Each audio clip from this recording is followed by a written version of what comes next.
Hello everybody and welcome to this video. In this video I'm gonna talk about how to properly hunt in Manor Lords. Now do please keep in mind that this is a demo version of the game, as you can see in the lower right corner there. Demo 0.5.1.1. So it is not the fully released game. There might be some bugs, there might be some things that change in the future. So maybe this video will be outdated by then. But as of right now, in the demo, I'm gonna talk to you guys about how to properly use the hunting cabin and why it is sometimes that they suddenly stop producing meat as well. Sometimes I've noticed that in my own games, out of nowhere, it seems anyway. The hunters will just stop working, they will stop producing meat, and then all your villagers are gonna die because you don't have food left to feed them. So let's hop in.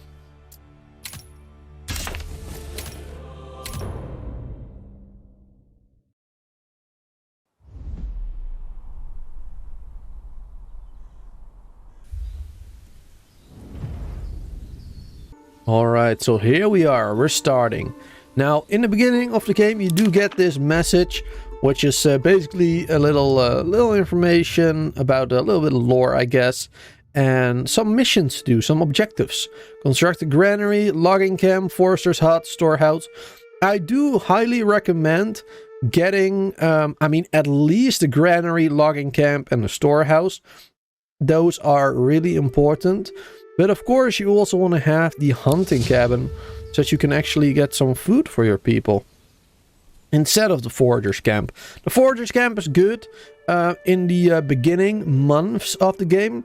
As you can see right here, the period from March to May, frequent rain and berry deposits will regrow. So up until like the autumn, you will be able to harvest these berries, but not in the winter. In the winter, you can only hunt for animals. Now, we're not going to get too much into that, because this is not about that. This is about the hunting cabin. Oh, I don't know what happened right there. Right here, wild animals. Where are we on the map? We are in Unfort. All right, awesome. We have one resource of wild animals, 1 berries, 1 iron deposit. That's not a lot.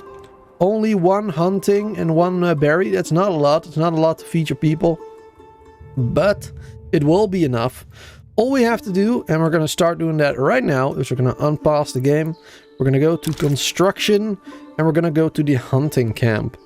Workers hunt wild animals in the region, produce meat and pelts. Now this is important. Not only do they produce meat, of course they also produce pelts, which can be used later on in the recipes, like leatherworking, for example. Now let's build ourselves a little road. I do always like to build a road. It's not necessary, but I do believe it looks just a lot nice building a little road out towards the animals, so that the hunter can, can work more efficiently, I suppose. Let me just build a little thing around the campsite here too. Again, not necessary, just something I prefer to do myself. And let's speed up time a little bit. Make sure that is being built. Very important. Also, I might add, the construction of the hunting camp has no construction cost. So it costs you literally nothing except time to build this hunting camp, which is real nice. Now we are of course also going to need some logs for some other buildings. So we do need some more buildings other than the hunting camp for this video. So let's start doing that. And let's make another little road going outside. There we go. Towards the trees. And we'll do another one. Going somewhere over there. There we go. Nice. Alright, with that out of the way, let's have them build the logging camp. And let's put our first hunter right here. We can put a hunter in the hunting camp. Really important to start generating food and pelts. And first thing you notice, probably anyway, is the hunting limit. Now this hunting limit is quite important. When population of a herd drops to this number, workers will stop hunting. So this is one of the too many reasons. One of the too many. This is one of the reasons that hunters might stop working and stop producing meat. That is because they will probably hit the limit right there. As you can see, wild animals now have 34 animals walking around there. And that number will increase over time. So if you leave them be, it will go up to 40, 41. I think I've seen is the highest. So yeah, 20 is the default limit. But you can increase that by 1 or by 10. 10 by holding shift. Or 1 by just not holding shift and just clicking. You can decrease that, increase that, however you want. First tip I'm going to give you for this right now is especially very useful to survive the first year. Put it on 5. Don't let it be on 20 because you will not get enough food if you keep it on 20 for the whole year. Especially if you have only one wild animal like a resource like this one. Because you don't... In some starts you get multiple, which is real nice. And then you can just transfer the area from one place to another. But yeah, and this map we're playing right now, we only have one. So definitely put it on 5 so that your hunters can keep hunting for as long as possible. Now, as I showed you like a second ago, you can make a work area right here. You can hold control and your scroll wheel, and then you can adjust the work size. Now, right now in the demo, as you can see, that bar filled up all the way right here. But you can actually keep going, which I recommend doing because the animals do kind of migrate.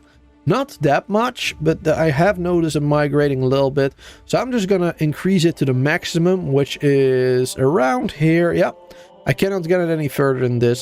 So I'm just going to put the work radius right here. So that I'm sure that they will always be in range. There we go. We have a worker there, or a family member. We have currently 5 peasant families living here. So we'll put that one in there. And we'll unpause the game.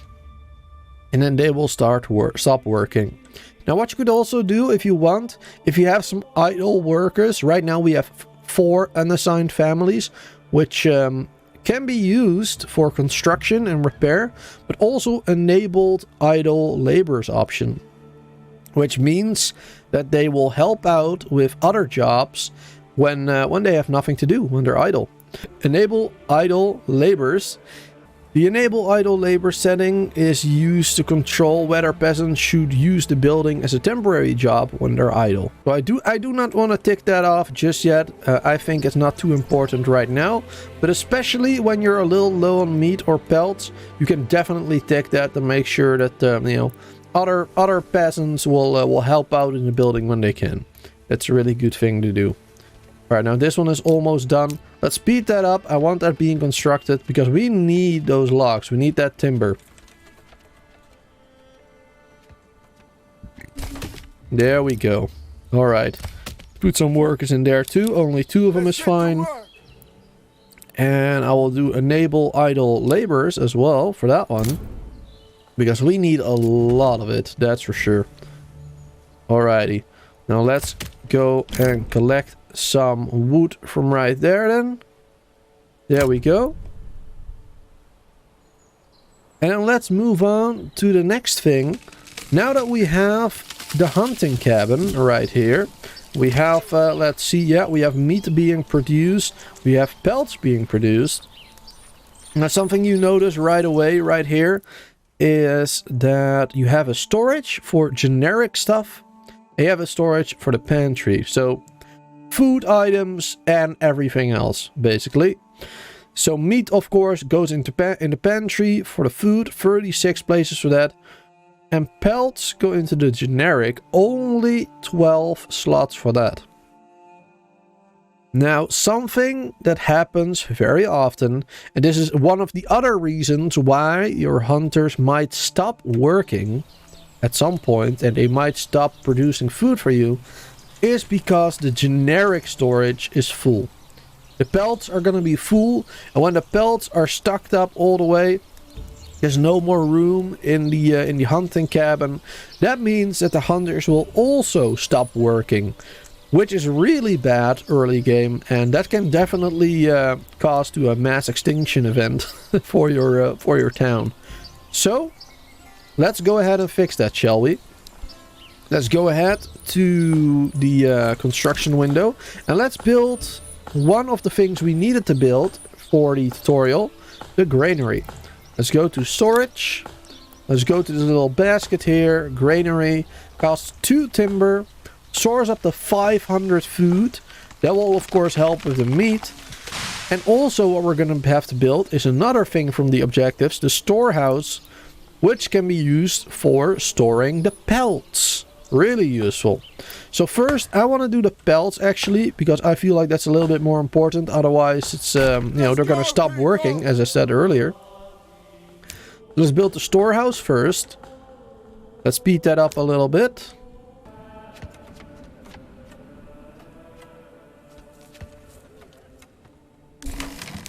There we go. Awesome. Alright, and now with that one built, let's also build the granary so that we definitely have enough storage for both of those. And now they should automatically bring it over to the storehouse as well. I don't believe you need to have a person working there. They kind of just transfer things automatically anyway, I believe. I have not tested this actually, so you know, we're just gonna see how it goes. I believe they do transfer it to the storehouse at some point when they're like idle or whatever. We'll see. Let's put this idle option here actually, and that will definitely make sure that happens. That is also the really good thing about this option. You don't have to put a worker in the building. You can just enable idle laborers. And then when they have nothing to do, they will do that job, which is awesome. That's really good. Now the granary is almost built already. That's awesome too. And now, well, we are pretty much done with the hunting camp area for now. But I have 2 more things I want to show off in this video. So the problems with the hunting camps should be resolved now. We have plenty of storage. Definitely no problem whatsoever for now. But at some point, of course, the storage is also going to fill up. Either with pelts or with other resources. Because as you can see, there's storage for logs and generic stuff. Generic stuff is pretty much anything else other than food and logs.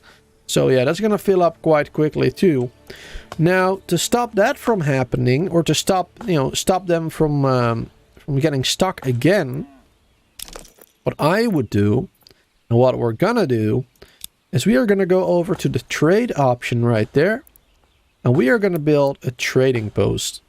The trading post will allow us to sell any extra materials that we have. And not only that, we're not only going to build the trading post, which is actually a lower priority thing that I want to build. A higher priority thing that I would like to build is the tannery. Construction cost 4 timber, converts pelts into leather.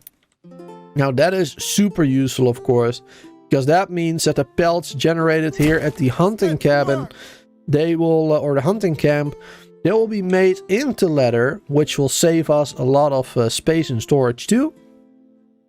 And the leather can be used for our people to make clothing, and that will satisfy a need for your people too, so they will be more happy.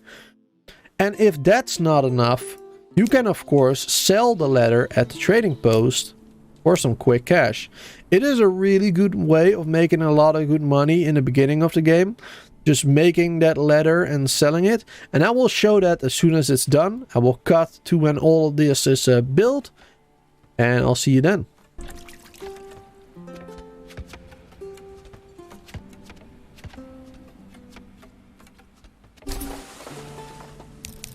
Alrighty then, and we're back. So now the tannery and the trading posts are both made. Let's go back in there.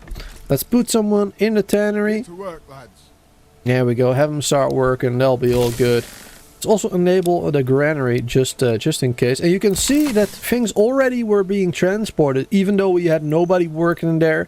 And we did not yet have enable idle workforce in there.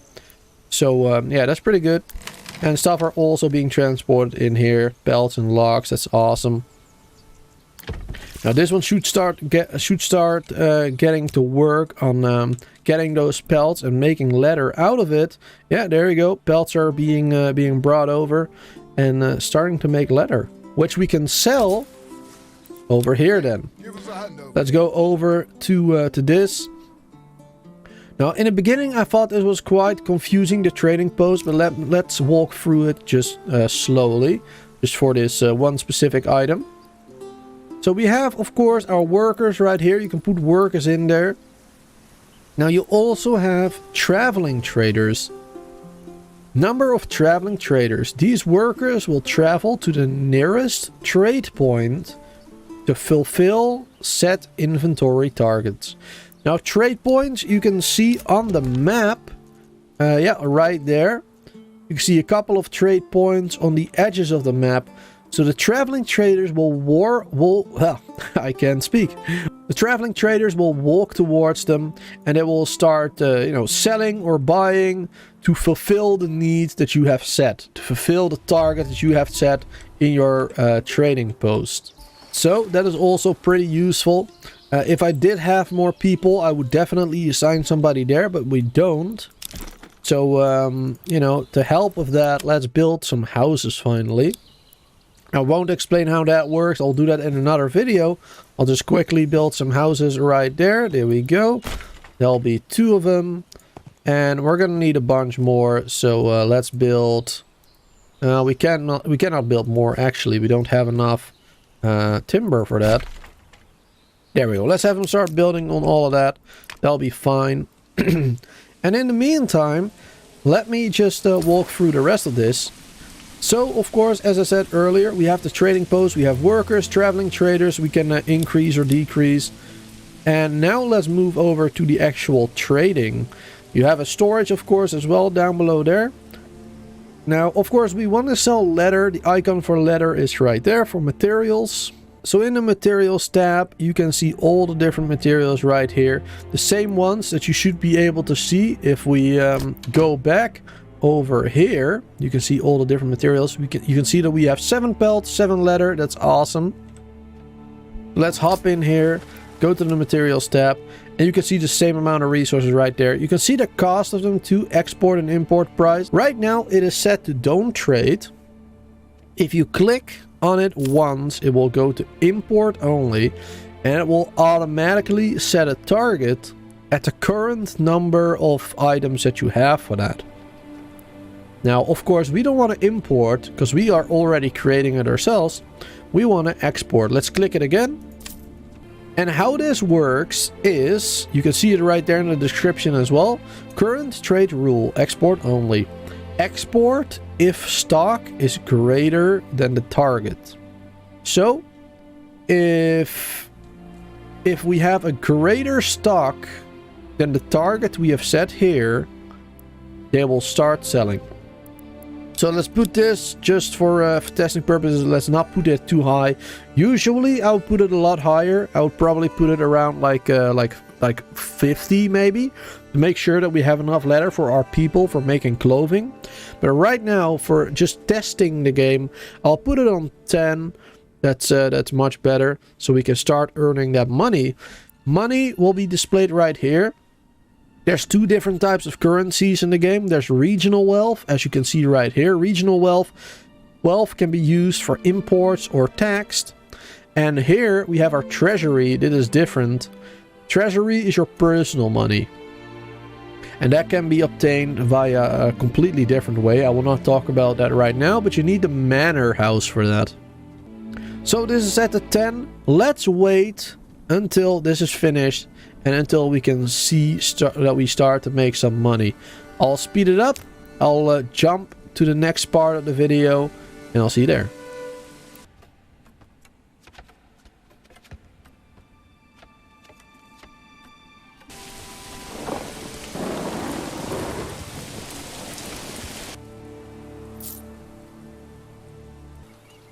Oh, and there we go. We just earned a lot of money right there. You can see we have 90 regional wealth right now. We sold apparently a lot of leather in the meantime. It took a long time for to start selling stuff. I saw we went up to like 20 at some point. I wasn't hovering over this menu, unfortunately, otherwise I could have shown you. I was busy building some more houses, some more plots, burgage plots, so we can have more families and so that we can assign more workforce to the trading post to speed that up, that process. It looks like we already started selling some stuff. So let me hover over this window now and let's actually show you guys. There we go, look at that. We earn a lot more money. We increase our settlement by building another house. That is awesome. So yeah, as you can see, we are selling some leather. We're making a ton of money. We have 126 regional wealth right now, which might not seem like a lot, but it actually is quite a bit, considering one leather sells for like 6.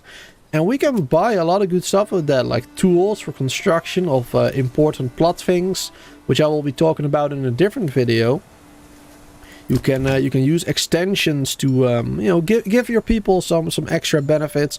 I will also talk about the requirements to level up to another burgage plot in another video, and a lot more that I want to do for this demo version. It is not a complete version of the game. Things might change. Things might be completely different by the time the full release hits the store pages. Also, before we end the video, I should have told this, I should have said this earlier, but changing the hunting limit to less than 5, I do not recommend that. You could, in theory, put it to like 2 and, you know, keep hunting down to extinction almost. But yeah, I would not recommend doing that. Because I have seen that when I put the limit to 5 or to 10 or to 20, sometimes your hunters hunt a little bit extra than you have your limit set to. Sometimes when you have it put to 20, they will hunt down to 19 or 18. And sometimes when you put it down to 5, they will hunt it down to 4 or 3. So, if you put a hunting limit to 2 animals only, that means that sometimes your hunters will be able, I hope not, but it seems possible in this point in the demo anyway, to hunt them to extinction even when you have the limit set to 2. And I have tried this for myself. If you hunt them to extinction, if you put them to 0, they will not come back. They will not respawn. I waited 2 in-game years when I hunted them to extinction, when I put them to 0. I waited for 2 in-game years and they did not reproduce. They did not spawn back in. So please do not do that. I highly recommend putting it to 5, which is a very low, safe number to put your hunting limit on. But just don't put it on 20. 20 is way too much. Put it on 5. 5 is a safe number. You will get a lot more meat out of that. As you can see, I have 79 meat right now. That is enough for 5 months to survive the winter with. It is October right now in the game, so that is plenty. We showed you how the hunting camp works. We showed you how to you know, build a granary and the storehouse and how that might benefit you. We talked about the tannery, crafting the pelts into leather. And then, of course, we talked about the trading post at which you can sell that leather and make a whole lot of profit from that. I hope you guys all enjoyed this video. If you did, then please remember to hit that like button on the video. Subscribe to the channel if you want to see more Manor Lords in the future. More either live streams, gameplay videos, or guide and tips and tricks videos like this one today.